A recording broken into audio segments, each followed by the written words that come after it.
Programs like ChatGPT are what are called large language models, essentially trained on the statistical relationships of words, usually from a large collection of texts, where it learns language by the degree to which words predict what comes next. It is artificial intelligence in name only. Really, it's an engine of statistical prediction.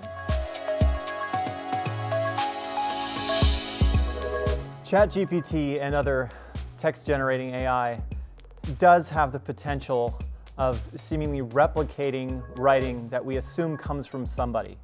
And when that happens, it breaks a social contract of how meaning is made from one agent to another.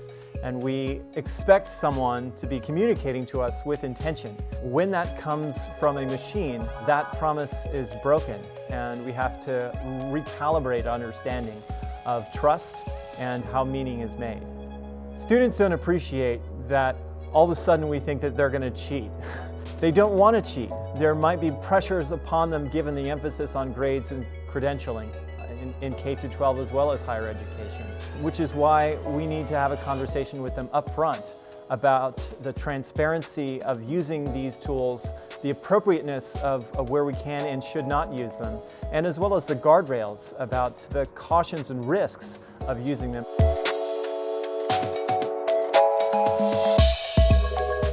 They can potentially inspire us to think about aspects of a question that maybe we wouldn't have thought of. They can help us through writer's block. They can help people who don't self-identify as writers, or maybe even have English as a second language, work through some of the obstacles to participating in writing. Not every teacher has the time or the luxury to make AI the center of what they do in class, nor should they, which is why questions about what to do with individual assignments or individual classes are only part of a larger effort to address how AI might impact higher education, and how we need to develop AI literacy in the higher education curriculum as well as potentially in K-12.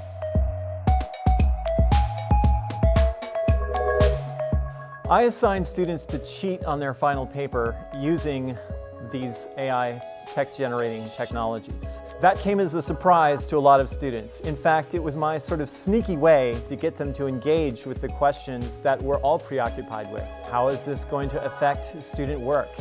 To what degree does it provide thoughts for us? How can we responsibly incorporate it into our work? What does it get wrong?